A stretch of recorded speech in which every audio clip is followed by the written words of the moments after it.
Welcome to the Film Buff Brothers, the movie podcast where two brothers talk about film. I'm Dave. And I'm Steven.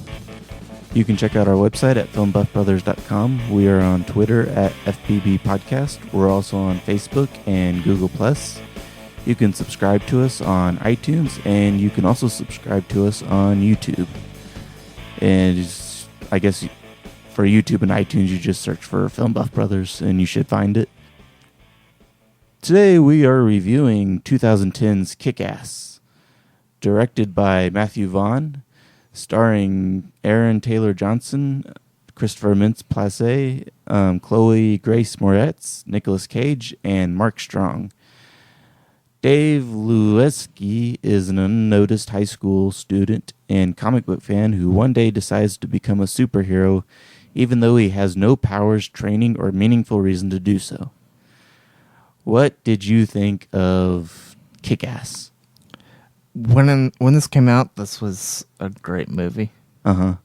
And I think it holds up. I almost wish we could have watched this other one that came out a little bit before this called Super. It had the guy that played Dwight from The Office and Ellen Page. I remember them being like very similar in but that one was like a very indie movie and it didn't get anywhere near the promotion as this one. But this one, I would say it's probably one of my favorite movies that came out that year. I can't remember what else came out that year. Yeah. It was definitely one of the most memorable ones. I think overall it's really solid. It's one of the problems I almost have with it is it's almost a little unbalanced with the comedy and parody. You know what I mean? Yeah, there's some parody moments and then it tries to play it up real serious, but it also it's sort of lighthearted in a lot of places as well, and I think they balance it out pretty well. It could have been a lot worse of a balance than that. Yeah. They could have easily just gone way too comedic or way too serious. I think overall it stays pretty solid throughout the whole movie. What do you think of Aaron Taylor Johnson as Dave? He fits the role. I mean, he looks like. Did you have any idea he was English the first time you saw this movie? No. That shows how pretty good he is.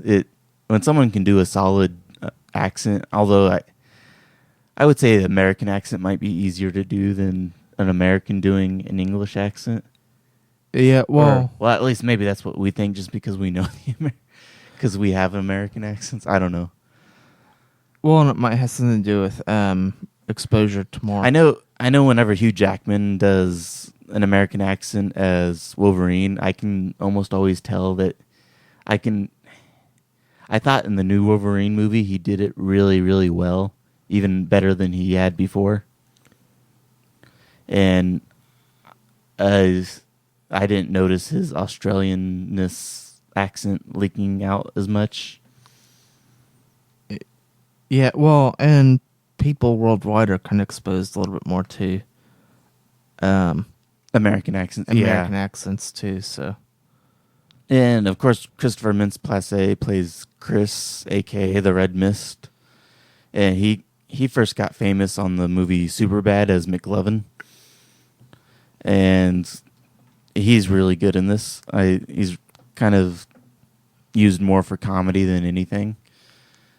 Chloe Grace Moretz, this is pretty much the movie that made her, and she played Hit Girl, which basically stole the whole movie, especially in that first fight scene in the apartment room and that song. That's one thing I'll say about this movie that I really, really like is the music. The music is pretty much cherry-picked from other stuff, but they use it really, really well in this. Yeah, they have good picks. Anything else about this? What do you think of Nicolas Cage as Big Daddy, or he's very Nicolas Cagey in this.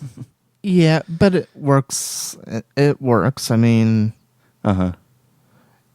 he There's he fits the character. I like the fact that him and Hit Girl are basically psychotic, Yeah, but it doesn't matter. You root for him anyway. yeah.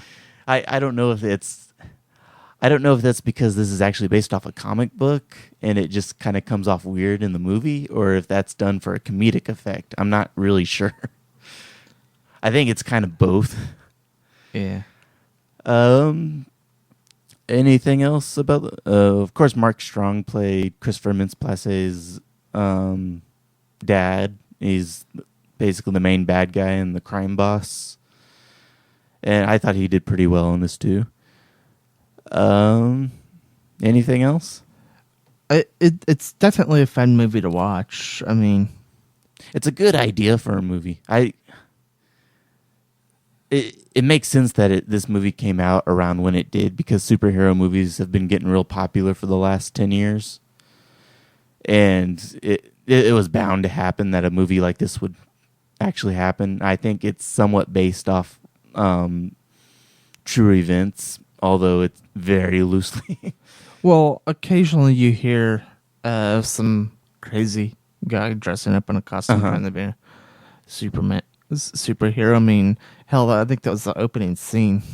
Did you like the fight sequences in this? It was a little bit shaky cam, but Yeah, they looked pretty realistic. yeah, I think they were choreographed pretty well. Yeah, I think Matthew Vaughn did a good job as the director. I didn't have any problem with the look of the movie. No. Okay, so anything else you can think of? Our ratings. What? Our ratings. Well, yeah, I was getting to that. Anything else Okay. before that? No. Okay. All right, Steven. Out of 5 stars, what would you give Kick-Ass? 4. 4? Yeah.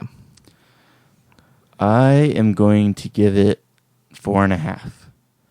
Back when I saw it the first time, and we should probably say we saw it the first time in the movie theater back in 2010, and we haven't seen it again since last week. Yeah. And so it's been a good 3 years, or 3-4 years, what I can't count, however long it's been. And I think I even liked it better on the rewatch. Yeah. I think I would have given it 4 stars back in 2010 when it came out, but I think now, rewatching it, I really, really liked it. I thought it held up, and I just think it deserves a little bit more. So I'd give it 4.5. All right. Anything else about Kick-Ass? No, not really. All right. If anyone hasn't seen this, what the hell are you thinking? Watch it right now. Yeah. It'll probably be on Netflix again eventually once the sequel's done playing in theaters. Because it was on Netflix for a while, right? Yeah, that might be. They it might have usually been- take stuff off Netflix if something related to it's coming out, like a sequel or a remake or something. Yeah, but their contract might have expired too. I don't remember what studio it was. I think they probably write them to have them. Oh, you mean that one thing they had with Netflix? Yeah. Oh, it might be that one studio. I don't know if it is or not. Yeah, I don't know either. It might be. I'm not sure. I don't remember what studio it is. Yeah. Anyway, I think we both really liked Kick-Ass. And look for our other review of the sequel, Kick-Ass 2, which should also be up by now. All right. Thanks for listening, guys.